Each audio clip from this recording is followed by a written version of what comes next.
we are better together, and I think that is the whole point, is that we are better together, and that we can do things to help each other show up with confidence. That's what I find really interesting. What are we actually frightened of? So then is it a vain thing then? Is it just because it's how we sound or what we look like? So then should we not be thinking about it like this? The fact that you've just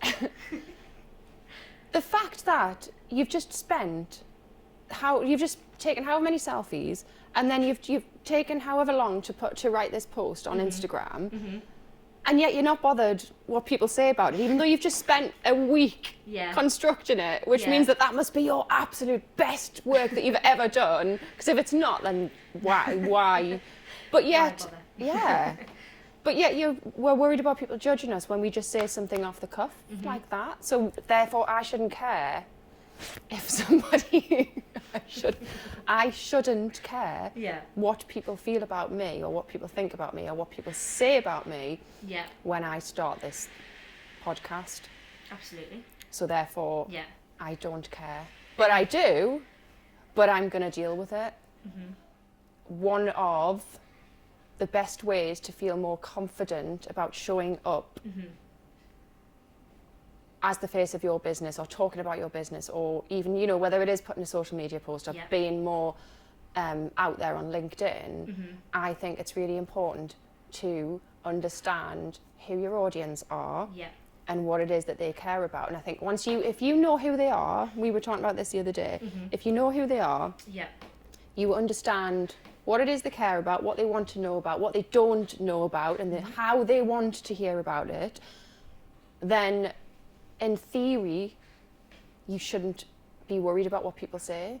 Because if somebody who comes up to you and says, what are you talking about that for? Like, people don't like the way you're going on, and they don't like the way you're doing this, they don't like the way you're approaching that subject. You would just be like, well, it's okay that you think that, but you're not my target audience, and I've spoken to them, and I know what they like, and I know what they're interested in, I know how they want to hear it. And which is what I've done in this case, is that I know my audience, and I know that they like real conversations, and I know they like non-scripted stuff, and I know that they want to hear the truth, and they want to see the warts and all, and they want honesty, and they want you to practice what you preach. Absolutely. And I think the idea of like getting this out there. Why have I done it? But anyway. Brilliant. But that's the thing, isn't it? Because nobody's perfect. So if they say this and see you laughing and take the mick out of yourself, then it's more relatable, and nobody can be perfect. So how do you embrace your imperfections? Yes. How do you embrace I think I'm doing it now. I think I'm embracing my imperfections, because it's not scripted. It's not just audio, which is another reason why I did this. I thought if we do video, then it's completely laying yourself bare, which is what I've avoided. In how many years? 15? In 15 years, might even be more than that, is how long I've been running a business for. And that's how long I've avoided video for, if you think of it like that. That is how long.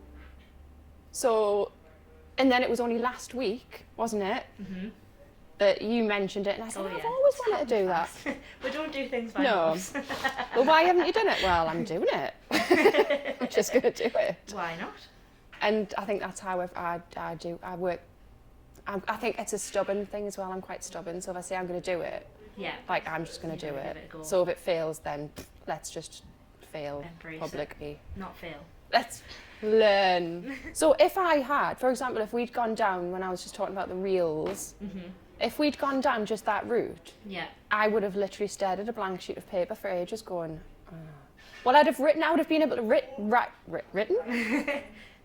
I would have written a lot of stuff. I would have had a lot of stuff to say, but because I was then told that I now have to put that into some sort of format or break it down into sections, and my brain won't work like that at all. So as soon as you tell me I have to structure something, or I'm screwed, completely screwed. So it would never have happened. Yeah. Whereas, Much better off the cuff. Yeah, exactly. Much better off the cuff.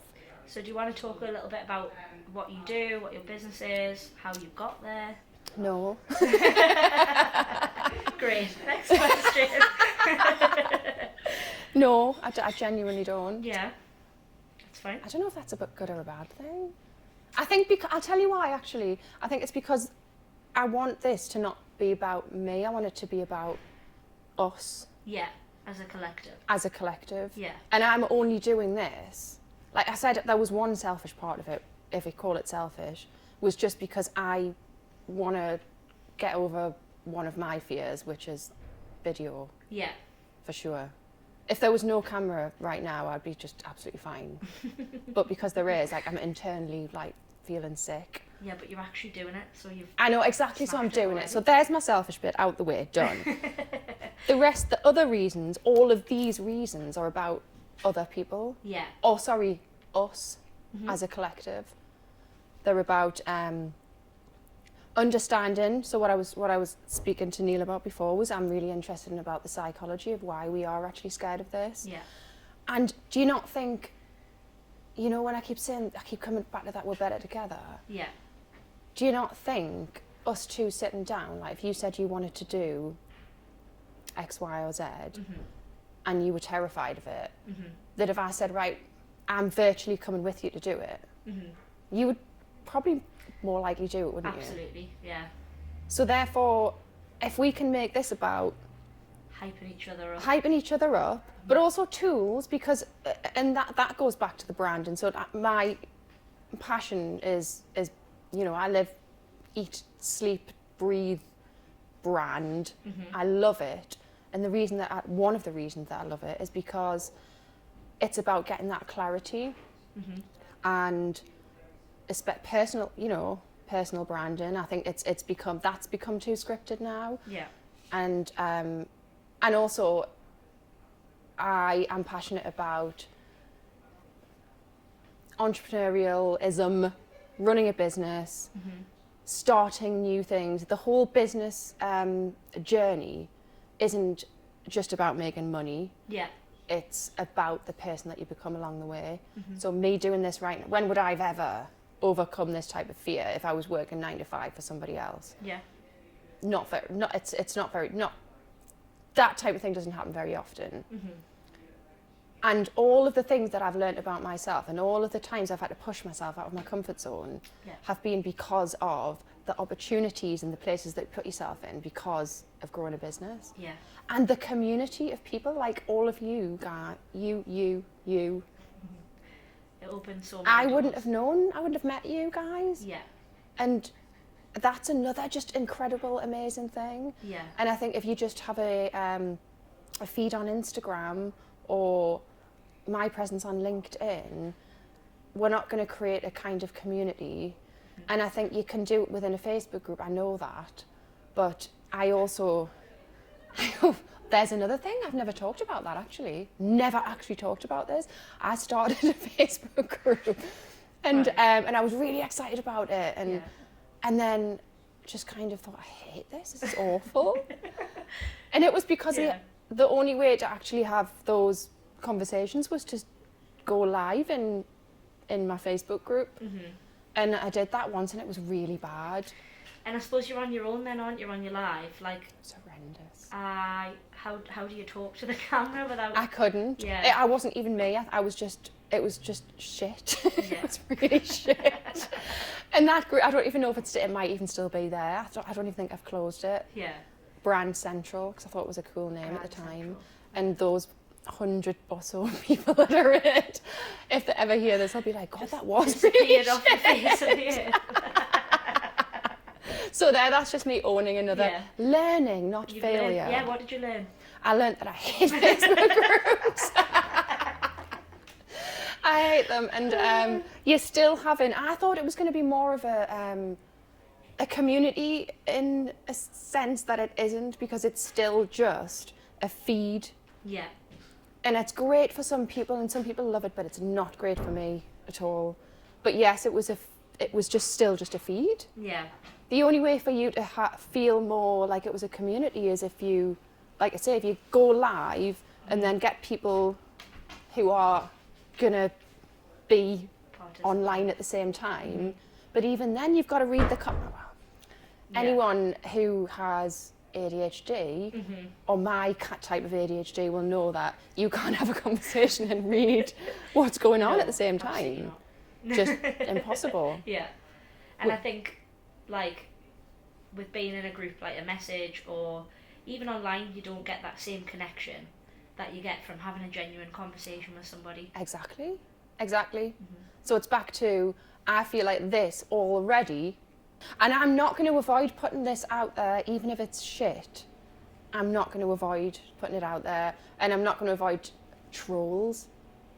So, you know, when we're saying, what's the thing that scares you? I think that me being so me, rather than scripted or, you know, a still picture of me with some text underneath that I might have spent 5 hours writing and then rewriting and then not posting. Yeah. That's all right, and it doesn't feel very personal. Whereas somebody, I think the best way to see it, the best way to look at it is, I know that people are going to hate me, and it's been okay with that. And I'm okay with that. I am okay with that. But for some reason, I've avoided being okay with it on film. Whereas I don't mind if I go to a networking. I could genuinely overhear somebody, and I think I'd be all right with it. Say, she's really fucking annoying. And I'd be like, oh, that's fine, because I'll probably think you were quite annoying too, but it's fine. It's all right, isn't it? It's all right. It's all right that we drain. You know how some people drain you. Yeah. And other people like fill you with, what's the word? Just good vibes. Good vibes. Energy. And I know that I would drain some people's energy, and that's fine. And I'm okay. Genuinely, I'm okay with that. I think when you're in your 40s, you're kind of like not bothered about that anymore. But I think there's something about when it's on film and you get trolled, it's going to start feeling personal, isn't it? So it's going to start feeling, not that one wasn't personal, it would have been, but it's like, it's all right. Or maybe it's just because it's going out because you know that millions of people hate you rather than just one. But I think, you've got to be like, that's fine. And again, this is the bit that I'm finding really, really important and interesting is, because I'm not doing it by myself. Yeah. If that happens, I'm going to be able to go, oh, Ellie, this guy called me a dickhead. Ellie, why did you let me look like a dickhead? It's all your fault. Or if any, the other thing I could do is just say, Ellie, will you read through all of them and just only tell me the nice things? I'll just delete them. But you wouldn't do that in an in-person networking, because as a professional person, you wouldn't act like that in public. So then why is it appropriate on a platform, which is the same, it's a setting, it's a professional platform, why is it then appropriate to say that just because you've written it and you're hiding behind a keyboard? Yeah. And is it just because you don't have the balls to say that in person? You like, you know, your little keyboard warriors? Keyboard warriors. And they piss me off. But again, I think if we have these conversations together, maybe more people would say, you know what, I'm going to post on, I'm going to get more, more, what's the word? Like just putting yourself out there.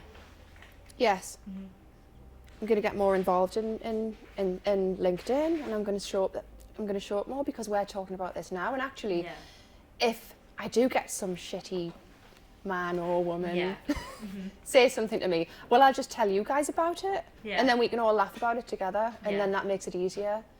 And I think that's another thing that a podcast like this can help with. Maybe we should do that. So anybody who you've inspired them to write a post, to put anything out there, if they let us know how it goes. Yes. If it goes badly, we can chat about it together. Yes. If it goes great, we can celebrate it together. Definitely. And especially if you get a troll say something, Yeah. because let's highlight them and let's like publicly put it out there and see how great they feel then. I'm really fascinated and interested and passionate about how we grow as individuals through the process of growing a business. Yeah. In many ways. The lows as well, I think that we should be more open about the lows. But when I say lows, that could mean lots of different things. It could be the fact that I made such a tit of myself with that Facebook group. And the fact that I've never talked about it until now. I think that's because I've mentally blocked it out.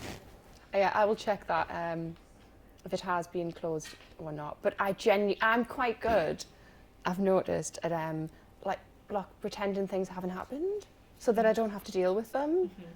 I think I've done that quite a lot in my life. But definitely with that group. If I just pretend it hasn't happened, it'll just go away eventually. So my ADHD goes, if you can't see it, it's not there. Totally, yes. Yeah. My husband will tell you about it's horrendous. To the point where he'll ring me up and say, I've literally left a post-it note on your computer screen. And I'm like, really? And I'm looking straight at it, but I'm just working past it. Yeah. Like Dan will say to me, well, just put a note on the door to remind yourself to remember if I need my charger with us or something. Yeah. Put a note on the door and I'll walk past it. Like, I will not see that note. Definitely. It's awful. Yeah. It's awful trying to get anything done. So, especially if you work from home and you've got those distractions. Yeah. So I work out my garden office, and it's right at the back of the garden, thankfully. Nice. And I'll get the most work done there because I haven't got those distractions. Yeah. But if I'm at home and if somebody like walks past, the house, and I just see that, or there's a noise and I look out the window, the minute I've looked away from that screen, whatever is happening there no longer exists. So I can look at that, and then if the phone rings and I stood up and walk away, I'm just left it. Just gone. It's gone. So I work in my kitchen, and if I'm sitting at my dining room table and the reflection of my laptop catches the kitchen and I can see some dishes that I haven't done, I'm away, and then I'm like, I've got a call in 5 minutes. You can't work in sight of dishes. You can't do that because it'll just bother you. I have to make sure that there's nothing around us to distract us before I start. Yeah. Otherwise, it's just downhill. It completely is. It is hard, that actually. It is. But also, like, when you're owning a business and you're wearing so many hats, how do you keep your concentration? What helps you? Depend. As long as I'm not doing anything that involves reading and absorbing information that way, I have to have music on to get into a complete zone. But if I'm reading, I have to be in complete silence. Yeah. Otherwise, I have to read the same thing over and over and over and over again. But I can read a whole book and love every second of it and then not be able to tell you a single thing about it. I can't tell you names of any of the characters. Yeah. I can tell you like a vague... But then if probably 2 weeks have gone by, I can't even tell you the name of the book or anything, really. Do you know what I think? So that I'm the same. Like, if I read a book, sometimes I'll read a couple of pages and then I'm like, I can't remember what just happened. It's awful. Yeah, you've got to reread it. Somebody told me once that part of your memory is in movement. So if you've had to move to do something, so I will remember that, for example, I've just cleaned the benches down because I've had to move to do it.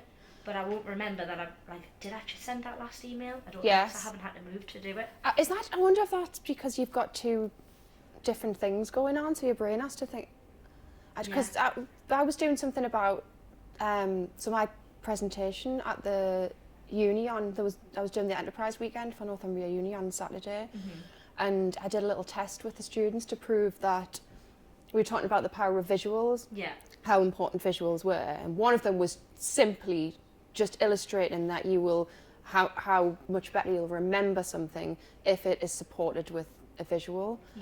And I did this little test with them, so I had 15 words written on the slide, and then they had 15 seconds to write down as many as they could remember, and then we did the next one, another 15 words, and there was just an image next to each word, so it was just supported with an image. And it just proved the difference between how much you remember when it's supported with an image. But that's down to branding and your visuals within your branding. Yeah. But there are other things that make you feel more confident showing up online, because some people it's not about showing up on video. Some people are just actually frightened to show up on social media full stop and just even talk about something in a written format. And for me, the most important thing, the thing that's going to give you the most confidence, is getting clarity in your visuals, feeling confident. It's getting clarity about what it is that you are helping with. It's that value. Yeah. If you have total clarity there, then you should be more confident talking about it. But then it's the audience as well. So the reason that I am less scared to do this is because I know that my audience are supportive people. Yeah. And I know that they like real, like I say, they like real conversations. They like to be more organic. They don't want scripted, 10 tips for X. And because you don't really learn as much from that, I think you get much more from listening to organic material. Yeah. And I think as well, when we were talking about the other day about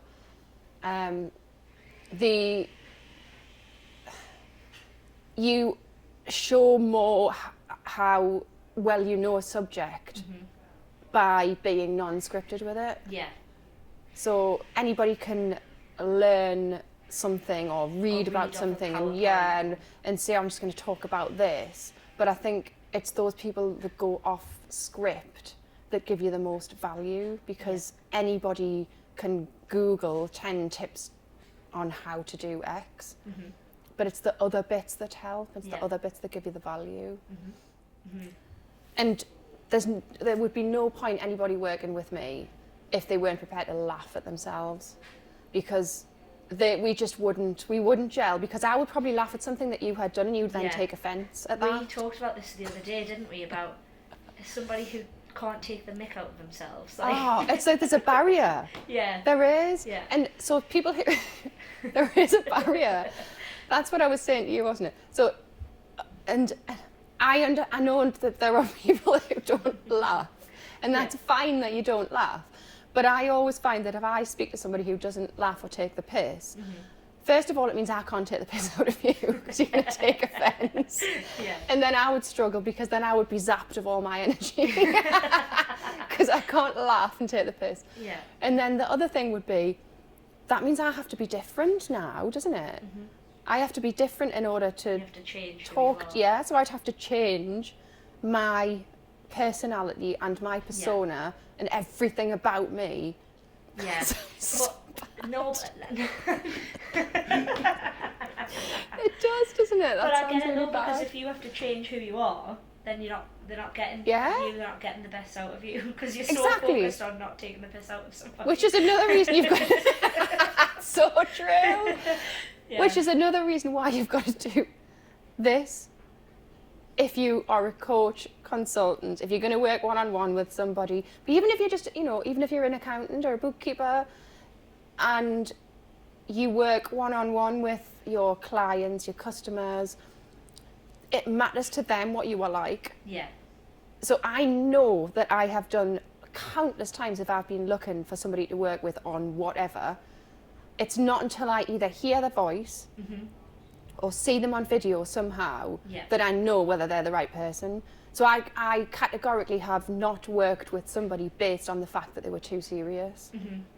But that's what some people really, really want. Just be a professional. That's what people really want, and I know exactly. You're far too professional for me. You're just not stupid enough. Yeah. So if I work at my husband's office for the day, because I haven't worked with people all week, because I've been on my own in my garden office, and I get a little bit excited because I'm around people, and I get nothing done. Yeah. End up just taking the piss all day.